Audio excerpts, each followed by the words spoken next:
اعوذ باللہ من الشیطان الرجیم، بسم اللہ الرحمن الرحیم۔ تمام دیکھنے چاہنے والوں کو نوید عباس کی جانب سے السلام علیکم۔ یقیناً آپ خیریت سے ہوں گے۔ اللہ تعالیٰ کی رحمت کے سائے میں اللہ تعالیٰ اس کائنات سے، ارض مقدس سے، کرونا وائرس جیسے موذی مرض سے ہمیں نجات دلائے۔ تو آج کا ولاگ شروع کرنے سے پہلے میں آپ کو بتا دوں، آج کو جو جگہ ہم نے انتخاب کی ہے یہ نہر کے کنارے ہے، کیونکہ کرونا سے ہم نے ڈرنا نہیں ہے، لڑنا ہے۔ تو لڑا کس طرح جائے گا؟ آپ دستانے استعمال کریں اور ماسک کا استعمال کریں، تبھی جا کے آپ کرونا سے لڑ پائیں گے۔ اور دیکھیں، کیونکہ آپ کو چاہیے کہ 20 سے 25 منٹ آپ ہیلتھی ایکٹیویٹی کریں، واک کریں، تاکہ آپ جب معاشرے میں جائیں اور ایک ہیلپ فل انوائرمنٹ میں جائیں تو تھوڑا بہت چلتے ہیں آگے۔ تو اسی کے ساتھ ہی جو ہے نا، یہ دیکھیں قدرت کے حسین مناظر آپ کو نظر آ رہے ہوں گے، یہاں پر نیچرل جو بیوٹی ہے۔ تو آپ اگر فطرت کے قریب جتنا ہوگا انسان تو وہ اتنا زیادہ سیکھ سکتا ہے۔ تو چونکہ یہ کرونا وائرس کی وجہ سے ہمارے معاشرے میں آج کل ایک ٹرینڈ چلا ہوا ہے، اور ایک طرف سے یہ قدرت کے کام ہے۔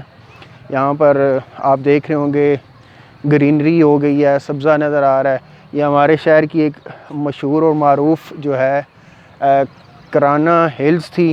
اگر دکھا پائیں تو یہاں پر کچھ اس کا ویو میں آپ کو دکھاؤں گا۔ یہاں سے اگر وہ، چونکہ کرانا پہاڑی بھی یہاں سے بالکل صاف نظر آ رہی ہے آج کل، اور ویو اچھا ہو گیا یہاں پر اگر دکھایا جائے تو۔ یہ دیکھیں گرینری کس قدر خوبصورت ہے۔ تو تھوڑا بہت ہم آگے جاتے ہیں اور دیکھتے ہیں کہ لوگ یہاں پر کرونا سے کس انداز سے لڑ رہے ہیں۔ کوئی سیفٹی میئرز نہیں ہے، ایسے ہی گھوم پھر رہے ہیں بنا اس کے سیفٹی میئرز کے۔ تو اب حکومت پاکستان یا گورنمنٹ آف پاکستان کیا کر سکتی ہے، یعنی کس انداز سے بتا سکتی ہے کہ آپ لوگ گھروں میں رہیں، آپ کی سلامتی اسی میں ہے کہ جب آپ گھر میں رہیں گے تو آپ کو کرونا وائرس یقینی طور پر نہیں ہوگا۔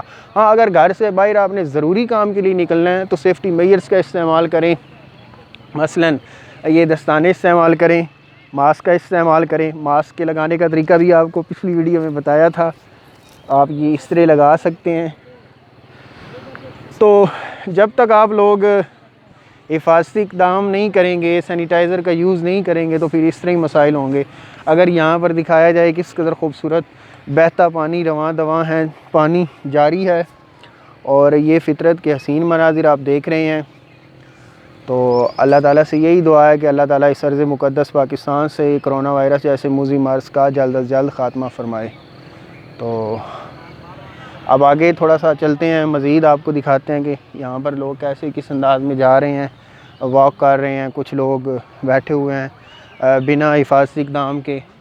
اور یہ دیکھیں سامنے کس قدر خوبصورت گرینری ہے، یہ سامنے پانی ہے، جاری پانی ہے۔ ابھی نماز مغرب کا وقت بھی قریب ہو گیا، تو اللہ تعالیٰ سے دعا ہے کہ رمضان کریم کی آمد ہے۔ اس رمضان کریم کے صدقے اللہ تعالیٰ ارض مقدس پاکستان سے کرونا وائرس جیسے موذی مرض کو جلد از جلد ختم فرمائے اور پوری دنیا میں امن و اچھی آ جائے۔ تو اسی کے ساتھ اجازت دینے سے پہلے یہی کہنا چاہوں گا، میری ویڈیو دیکھیں، اگر آپ کو اچھی لگے تو لائک اور سبسکرائب ضرور کیجیے گا۔ یہاں سے اگر دکھایا جائے تھوڑا سا ویو نظر آ رہا ہے کرانا پہاڑی کا، کرانا ہلز ہیں، پاکستان سرگودا کی پہچان۔ باقی سارا علاقہ میدانی ہے، لیکن اللہ تعالیٰ کی قدرت ہے، یہاں پر کرانا ہلز بھی آج صاف نظر آ رہی ہے، کیونکہ آلودگی کم ہو گئی ہے، فضائی آلودگی نہ ہونے کے برابر ہے، جس وجہ سے کرانا ہلز بالکل صاف شفاف نظر آ رہی ہیں۔ تو اسی کے ساتھ آج کا ولاگ ختم کرتے ہیں، اجازت دیجیے، اللہ حافظ۔